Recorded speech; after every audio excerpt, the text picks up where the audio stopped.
Praise the Lord. கர்த்தர் அதே பிள்ளைகளே, இந்த நாள்ல வேதத்துல வசனம் பண்ண சொல்லப்படுறீங்களா? முன்னாடி நம்ம அறியாமையினாலே எப்படி நம்ம கர்த்தரை ஏற்றுக்கொள்ளாதப்ப எப்படிலாம் நடந்து கொண்டோமோ அதே போல அறியாமையே செஞ்சீங்க. இப்ப அப்படி இல்லை, என்ன அறிந்து கொண்டிருக்கீங்க. நான் தேவன் யாருன்னு நீ அறிந்து கொண்டு இருந்தும் அதான் சொல்லப்பட்டிருக்குது.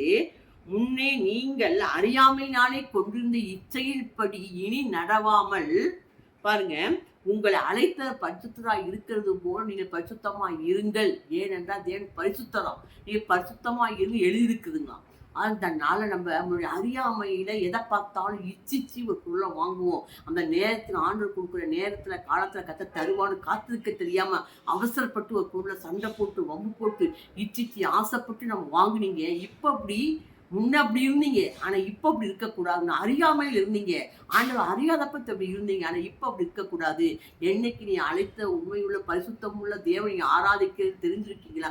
எது பரிசுத்தமானது, எது பரிசுத்தம் இல்லை பாருங்க. அதான் சொல்லப்பட்டிருக்கு பாருங்க. நான் தேவன் எப்படின்னா பொல்லாங்கா சோதிக்கிற தேவன் அல்லையா. சோதனை நம்ம சொல்லுவோம், ஆண்டவர் தான் சோதிக்கிறார். ஆண்டவர் எப்படிங்களா பொல்லாங்கினா சோதிக்கிற தேவன் அல்லையா.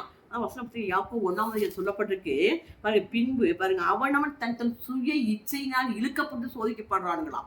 பாருங்க, நல்ல அருமையான வசனம் பாருங்க. அவன் தன் சுய இச்சையினால இழுக்கப்பட்டு சிக்குண்டு சோதிக்கப்படுகிறான். இப்ப தேவன் பொல்லாங்கினா சோதிக்கிற தேவன் அல்ல. நம்ம சுய இச்சையில இழுக்கப்பட்டு விழுந்துட்டு கடைசியில் ஆண்டவர் தான் சோதிச்சாரு. நான் சோதிக்கிற தேவன் அல்லன்றார். அதனால பொல்லாப்புல சோதிக்கிற தேவன் அல்ல. நீங்க இச்சையினால விழுந்து போயிட்டீங்க, இனி அந்த மாதிரி விழக்கூடாது. முன்னாடி விழுந்தீங்க, ஒரு இச்சையில விழுந்து போனீங்க. அந்த மாதிரி இப்ப இல்லாம அந்த மாதிரி சோதிக்கப்படக்கூடாதுன்னு சொல்றாரு.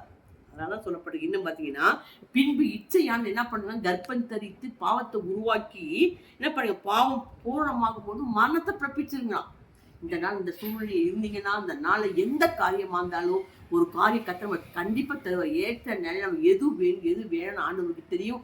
எது ஒரு பொருள் அதிகமா நம்ம அது மேல ஆசை, ஆண்டவரை காட்டிலும் எந்த ஒரு பொருள் மேல அதிகமா நம்ம ஆசைப்படுறோம் பாருங்க. ஒரு பொருள் நமக்கு இருக்கும், இப்போ சரியா இருக்கும், இங்க மேல மேல மேல நம்ம அந்த ஆசையே, அந்த லிமிட் இல்லாத ஆசை எந்த ஒரு பொருள் மீது வருதோ மேல மேல நகை வாங்குது, மேல மேல நம்ம சரி வாங்குது, மேல மேல வீடு. அந்த ஆசைக்கு ஒரு அளவு இல்லாம என்னைக்கு போகுதோ அது இச்சையா மாறிடுது. அந்த இச்சை என்ன பண்ணுங்களா, கர்ப்பம் தரி பாருங்க. அந்த இச்சையானது கர்ப்பம் தரித்து பாவத்தை பிறப்பிக்கும். பாவமானது பூர்ணமாகும் போது மரணத்தை பிறப்பிக்கீங்களா. இந்த மாதிரி காரியத்தை நீங்க செய்யாம முன்பு இருந்தது போல இல்லாம பரிசுத்தரா ஆராதிக்கிறீங்க. பரிசுத்தமா இருங்க, ஆசை பெற்று. Praise the Lord.